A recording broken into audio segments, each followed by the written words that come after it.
It's time to finish the job and finish the job with class. 100 minutes to kickoff in the season's most significant game so far.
Game Day is presented by Discover Card, proud sponsor of college football's premier pregame show.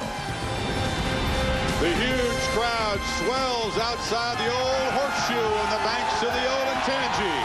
A classic confrontation. Michigan, Ohio State. The stakes have rarely been higher. The spirits have rarely been higher here in Columbus. Good morning and welcome to College Game Day. Chris Fowler, Lee Corso, Kirk Herbstreit. This is going to be a lot of fun. The Hawkeyes are watching. So are the Sooners and the Cougars and the Irish and the Bulldogs. The nation watching this game here today. Kirk, I don't know if anybody here slept last night. I don't know if you slept last night. No, I think people have been waiting for this all week long. This is, you look at the weekend, college football rivalry weekend. I think you have to categorize this weekend. This is a rivalry about respect on the field, but out here it's about hatred. The fans can't stand each other. But remember, on the field, when you're a player in this game, it's about class. These teams will battle. It'll be the most intense game they play all year, the hardest hitting game that they play all year. And the thing to remember for Ohio State players and Michigan players, you're always remembered for how you play in this game. You know, Kirk, as a Big Ten football coach, I always remember this ball game for Woody versus Bo, the epic battle of the teacher against the pupil. Those two strong-willed personalities, they overshadowed the players in this game. They were that big. Those guys built this rivalry to what it is today, but you can see the coaching lineage in today's matchup. Lloyd Carr, schooled by Schembechler on this series for all those years. Jim Tressel learned from Earl Bruce, who learned from Woody Hayes. Both those guys had winning records against Michigan, and now Tressel in year 2 can beat Michigan back-to-back. Hasn't been done in 20 years and get him to a title game. But since Bo's second year, you know this, folks, Michigan a history of crushing Buckeye championship dreams.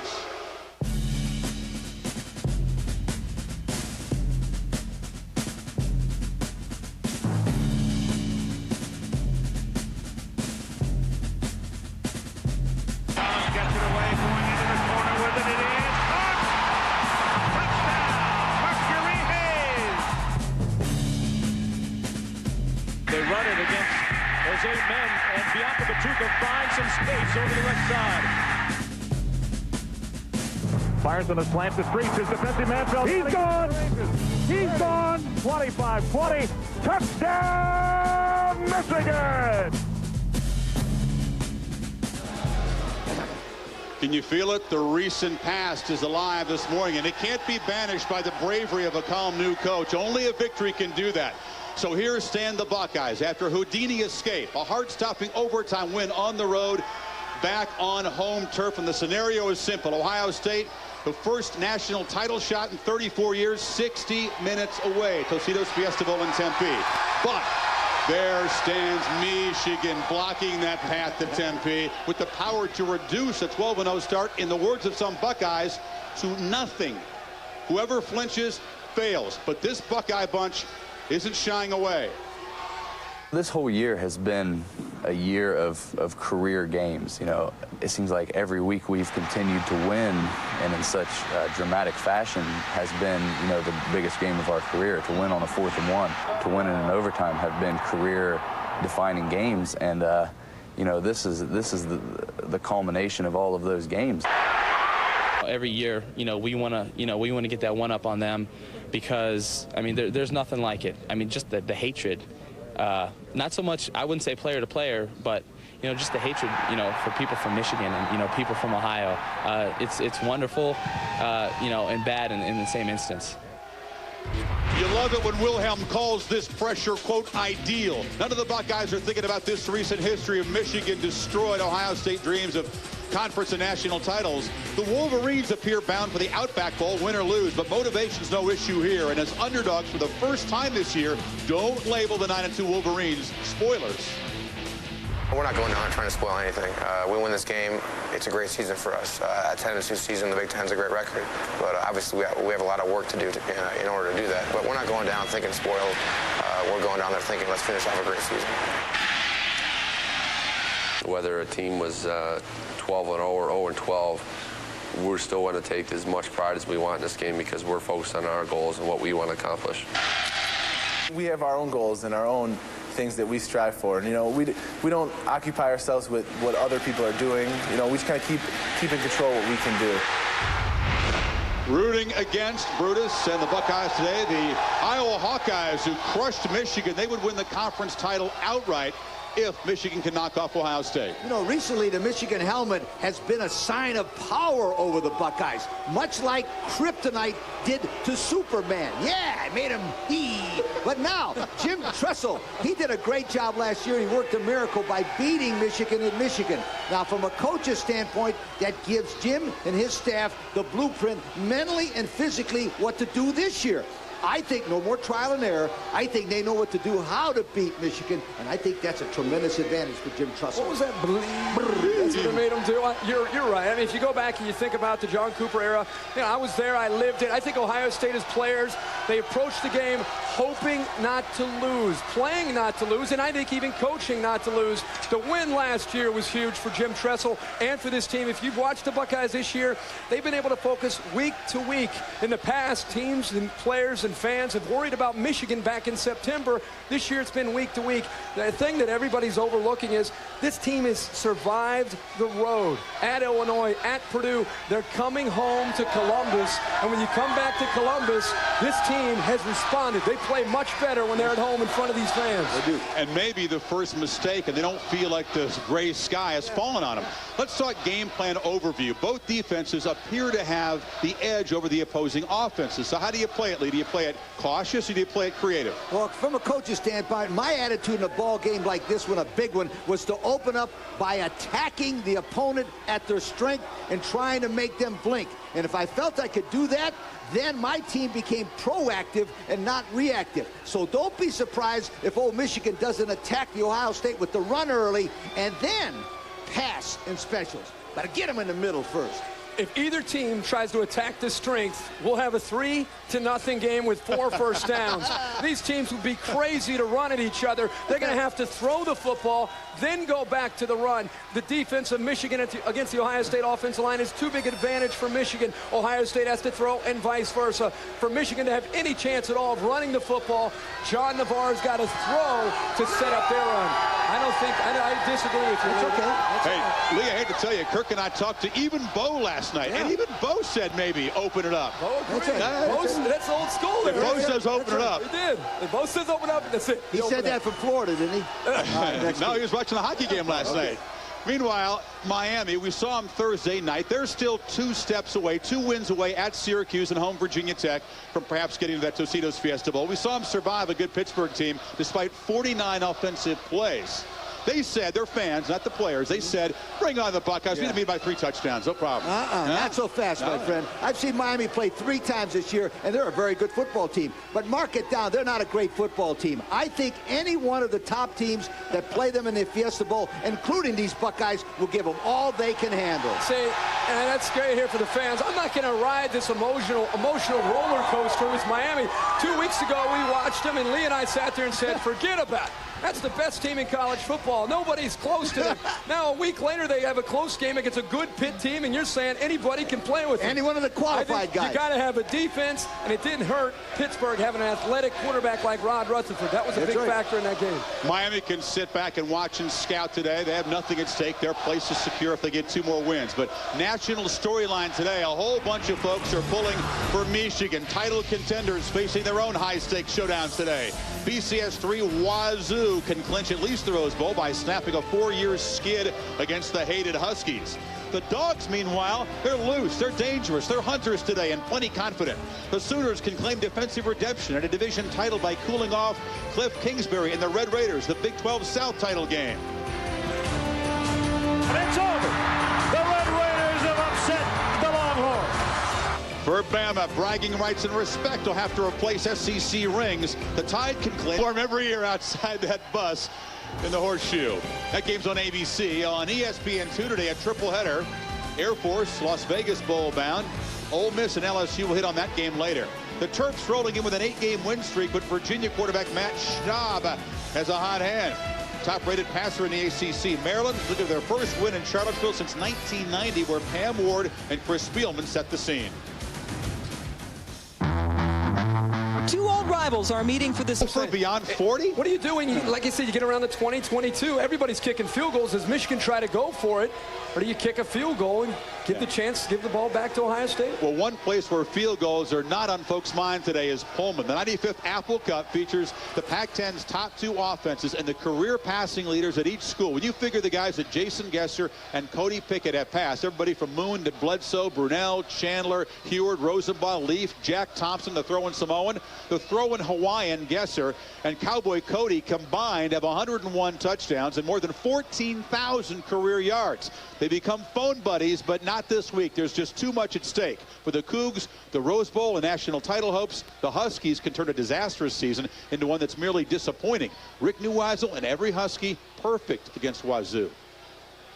It is a little bit of a role reversal, but, you know, the attitudes haven't changed much. You know, we're just going in there to win, and it doesn't matter what the record is, really. We're just, we have the same mindset of being victorious. No matter what your record is, you just better strap it on, get ready for this, you know, for the Apple Cup. You know, it's a great rivalry, you know, and, you know, every single year is just, you know, something that you always want to, you definitely want, that's the one game you definitely want to win. Washington State's great season, and the fact that they've got great postseason opportunities, obviously there's going to be lots of excitement. Huskies played some good defense last week, but let's face it, it was mostly bad Oregon offense. And you've got a wide receiver, Wilbur Hooks, who learned the defense last week watching tape with safety Greg Carruthers starting at free safety. As LC would say, yo, Wilbur and company have to try to corral a trio of wide receivers at Washington State that have 129 catches and 20 touchdowns between them. The trio took some strange winding paths to start them. An ex-Hoops recruit, a junior college guy who was at 3 different schools in LA, and a transfer from across the continent at Florida State. Let's meet them, shall we? Who are we? We're tall. We're real tall. We real, that's league. I'm 6'3". I'm 6'6". I'm 6'2". We're not basketball players. We're the Wazoo Wideouts. I'm DeVar Darling. DeVar Darling on the field, you know what I mean? He's a strong wide receiver. He's fast, he runs by everybody. I mean, I don't know a corner that can keep up with him. I'm Mike Bush. As soon as he step out on the field, he got an advantage. He's 6'6". And so, you know. I'm Jerome Riley. One word is smooth. Overall, the best all-around wide receiver out of all of us. That's what I believe. You know, he got his head. He got a good box. He got everything. You know, he's just smooth out there. And we run the offense. Without us, the offense won't move. That's the way I feel. There's no pass that we can't go get just because, you know what I mean, we have an advantage being taller. Most of the corners we play. We can throw a jump ball, and whether it's a perfect ball or not, on the fade, they'll go up and make a catch. Our leaping ability is just natural. It's just athletic ability, just something we was born with. I really don't know how high I can jump, you know what I mean? I can touch the top of the square on the back of the 6'6". I'm probably like 38 inches and stuff like that. But Texas, that's how I can jump, 38 inches. 38 inches. That's my vertical. 33. Whatever. I got the most ups out of all of them. So. Not a very good dunker. Whatever. I got the most ups. Please don't. We're unstoppable. That's how I feel. This trio. You got Bush 6'6". You got Bush 6'6". You have DeVard 6'3", fast, running 4'3". Bush with the ups. Then me, just everything. And that's who we are.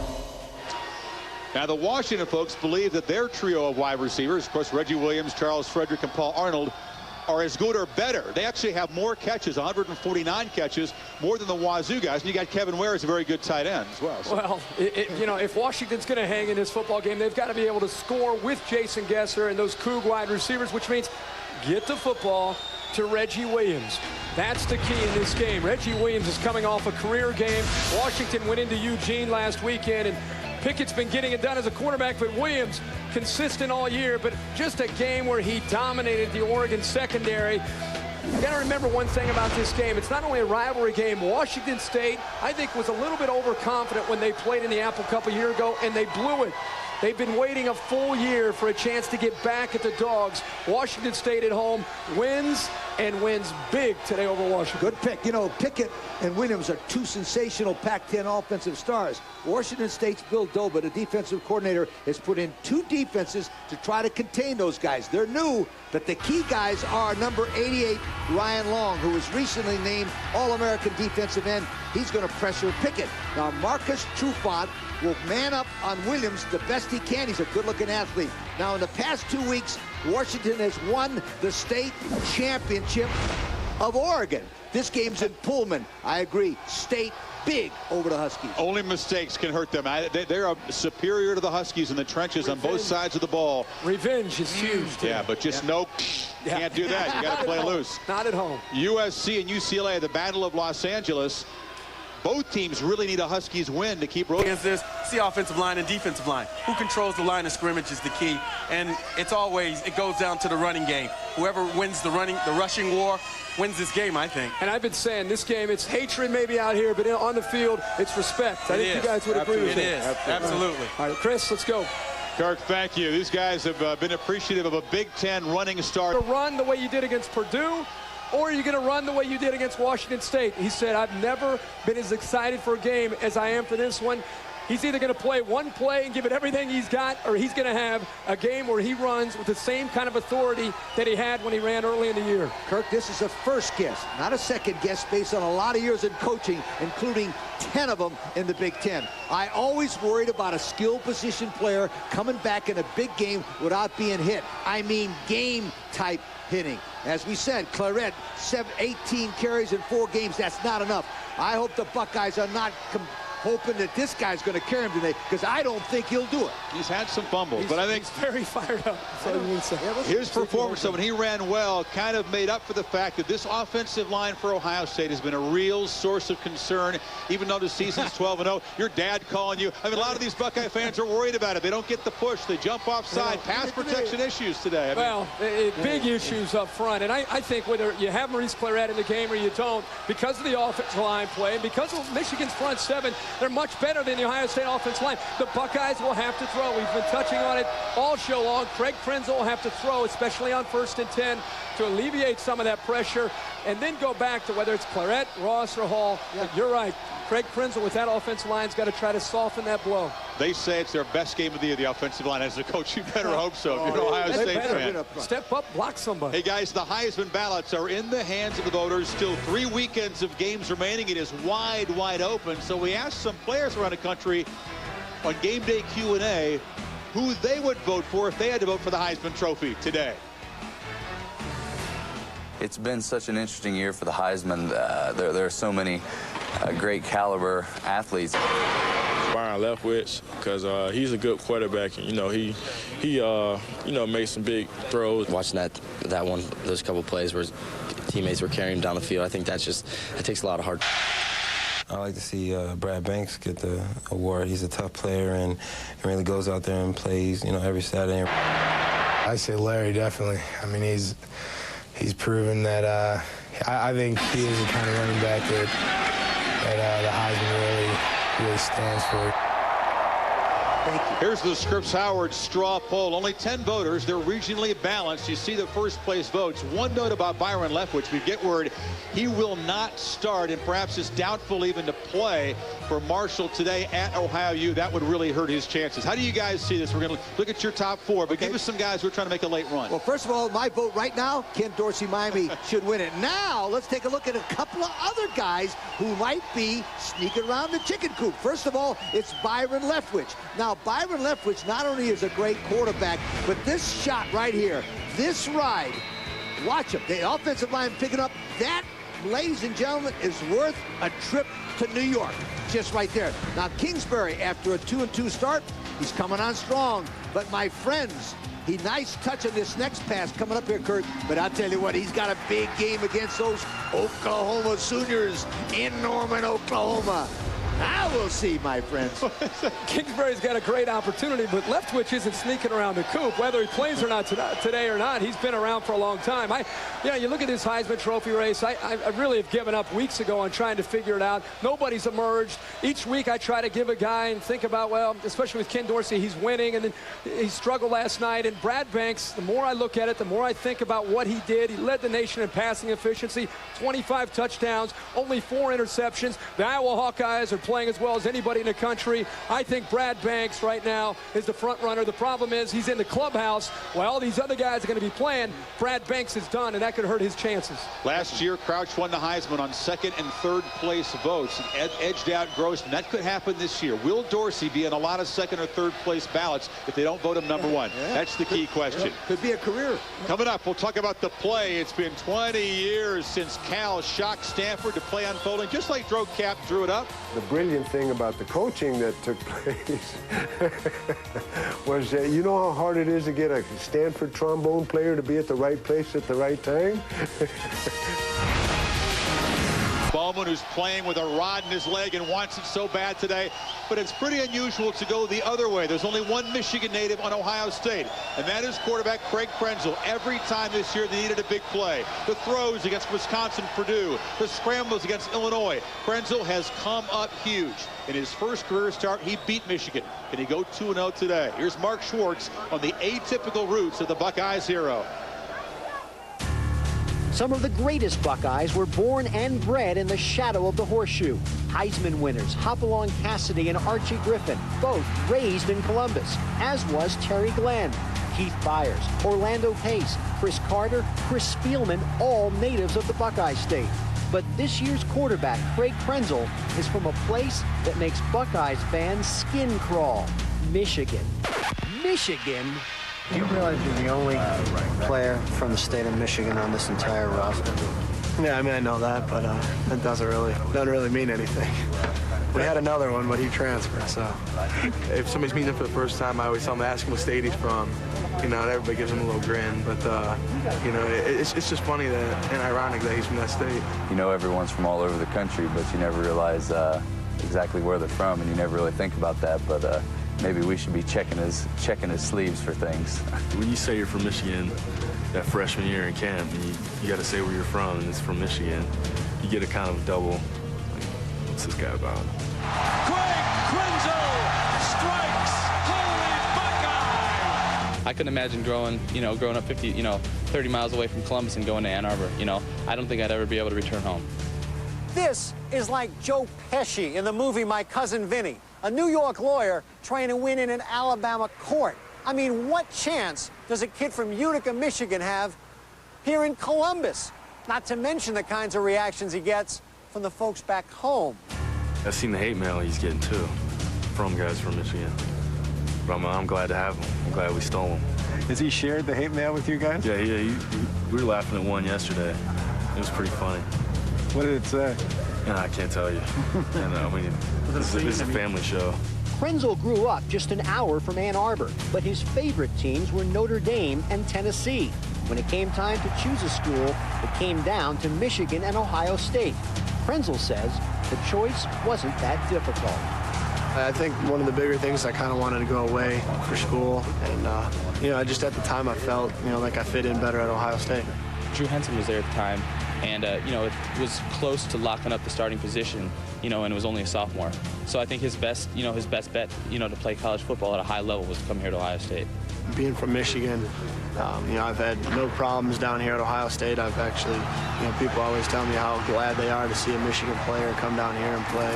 Of course, when you're sorting through hate mail, a word of encouragement never hurts.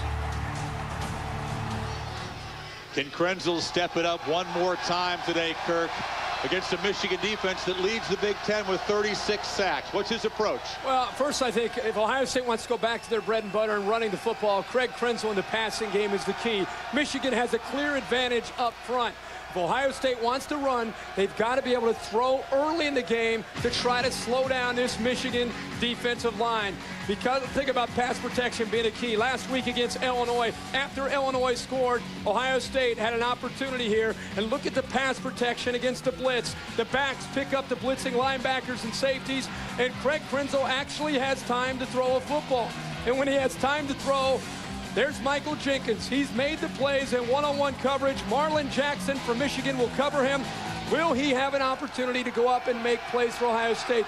Will it be typical Ohio State close to the vest, or will they open it up and kind of go against the tendencies? I think it's the latter. I think you'll see Ohio State throw to set up the run, and that'll be a big key in this game. Now, after Michigan established the running game, then watch them attack the two-deep Ohio State zone right up the middle. And the key receiver there is Benny Jopru. Now, Benny, number 83 against Illinois. Watch the focus and concentration now there. Now, besides offense and defense and special teams, old Michigan's got a secret weapon. Listen to this one, Kirk. Lloyd Carr is 6-0 versus top 5 teams. Listen to this one, Kirk. Lloyd Carr is 3-0 against teams he's beaten when they were ranked number 2. Ohio State is number 2. He's pretty good at revenge games when they've lost the previous year, if you want to throw a stat out there. I got a very important name for you guys today, all right? Yeah. Sam Gemetro. Who?